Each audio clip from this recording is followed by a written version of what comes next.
Sitaki niseme mengi sana. Nitamani tumie nafasi hii kwanza kuwasikiliza. Najua viongozi wamesema, nimesikia swala la zahanati. Watakaosimama nadhani ndio wasilisemee tena zahanati. Nimesikia swala la shule. Nimeshalipata vizuri sana waheshimiwa diwani na mwenyekiti. Wamenipeleka kule, nimeona majengo ya shule kweli yamechoka. Tupo hapa kuhakikisha kwamba tunatatua kero.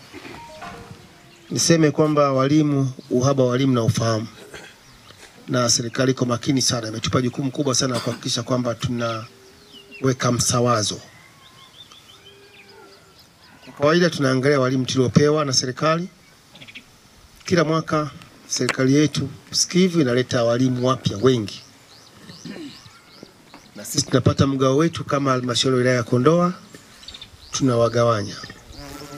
Kwa naamini muda si mrefu tutakapoletewa ile idadi ya walimu kuja kwetu, basi mimi kama mwajiri nitaipa kipaumbele shule yetu ya Kwayondo. Lakini kwa kuanzia nitazungumza na afisa elimu kuangalia shule gani ina walimu wengi. Hicho ndio kitu cha muhimu kwanza. Unaweza kukuta kuna shule na walimu wengi afu shule nyingine haina walimu. Kwa hiyo pia ni jukumu langu. Tutazungumza na afisa elimu kuangalia uwezekano wa kuona ule msawazo wa walimu. Kama kuna sehemu ina walimu wengi sana kuliko hapa, basi tutaleta walimu hapa kuongezea idadi. Lakini jambo lingine ni kwamba wakati nazungumza na walimu, walikuwa wanazungumzia sana uhaba wa nyumba za walimu. Wanasema nyumba ziko 2 tu na walimu 3. Kila nyumba moja inakaa walimu 3. Na imefikia hatua kuna walimu wengine wanashare kitanda. Nadhani ifikie hatua wazazi pia tuone kwamba kuwepo kwa shule sisi kwetu ni fursa. Naomba tujenge nyumba nzuri. Wakati serikali inaangalia kujenga nyumba za walimu, basi walimu wapate nafasi za nyumba za kupanga. Tuko pamoja.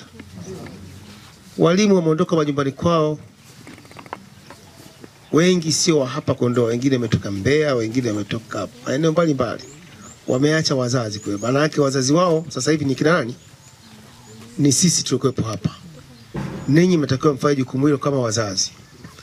Kwa hiyo niseme tu kwamba kwa wale ambao wana nyumba ambazo kidogo zimekaa vizuri na kama wanaweza uwezo wa kupangisha, naomba tumie nafasi hiyo kuwapangisha walimu wetu ili tukileta walimu tujue watakao wapi. Kwa sababu tumechanganyikiwa hapa kwamba kuna nyumba 2, kila nyumba moja wameshare walimu 3, lakini wazazi mnasema na waletee walimu. Mpo hapo kwa hiyo kitu kingine pia unajiuliza walimu akienda ndio wapi?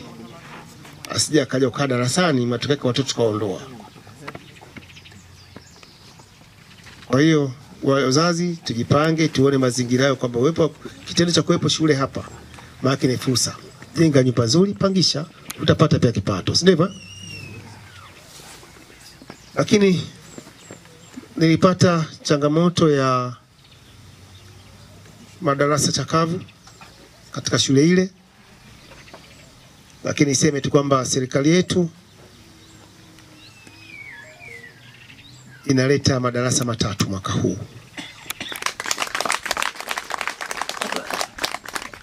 Sio madarasa 3 pamoja na matundu 10 ya vyoo yapo katika bajeti ya boost.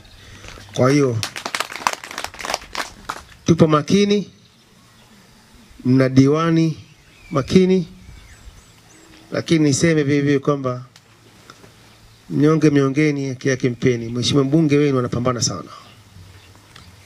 Mheshimiwa mbunge anapambana sana kwa sababu muda mwingi anawasiliana na mimi kuona tunafanyaje. Kama na changamoto na mimi pia nakwenda kwake kuhakikisha ananipeleka maeneo fulani kupiga hodi.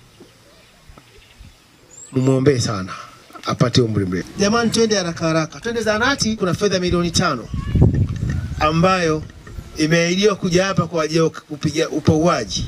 Hiyo fedha haijafika kweli, bado iko huko, na hivi ninavyozungumza afisa mipango wangu yuko Dodoma anafuatilia ili hela ziweze kulipika. Sawa? Zikilipika tu zitakuja hapa, lakini na mimi pia nitaongezea hapa milioni 6, si ndio? Na mimi pia nitaongezea milioni 6 hapa. Kwa tutapata milioni hizo bahati 116, tutapata milioni 5 ya kupaulia, lakini na mimi pia nitaongezea milioni 6 hapa. Jamani, na zahanati nyingi na maeneo mengi wanasubiri. Lakini kwa sababu nimekuja Kwa nini niondoke mikono mitupu? Ndio nikazungumza hapa na engineer, tutaongezea hapa milioni 6 kuona tutafika wapi. Lakini niwaeleze tu kwamba hili jengo tayari Mheshimiwa Rais kishaomba. Ametuomba tupeleke maboma yote ya maeneo ya afya na elimu Dodoma. Maana yake kuna mpango unafanyika. Serikalini sikivu, naamini tutakamilisha. Na mimi nitaona aibu sana kama nikapa nikiondoka jengo hili halijakamilika. Nitahakikisha nimesimama kuhakikisha kwamba linakamilika. Habari hii inatokea jijini Arusha, inahusiana na hoteli ya kimataifa ya Parrot Hotel. Hoteli hii ina hadhi ya nyota 4 ya ukweli iliyopo Kaloleni jijini Arusha. Jengo lake ni la ghorofa lenye floor 13, vyumba 116 vya kulala vyenye hadhi tofauti. Hapa kuna executive suite, junior suite, executive, standard bedroom, double deluxe na twin bedroom. Parrot Hotel ndani yake ina migahawa miwili. Mmoja ni maalum kwa ajili ya kupata kahawa za aina zote. Sehemu ya pili ni ya kupata chakula pekee. Hapa kuna bar maalum yenye swimming pool iliyopo floor ya 3. Kuna kumbi za mikutano kubwa 2 na kumbi ndogo kwa ajili ya vikao. Katika Afrika Mashariki, Parrot Hotel kwa sasa ni hoteli ya mfano kutokana na ubora wa huduma zake.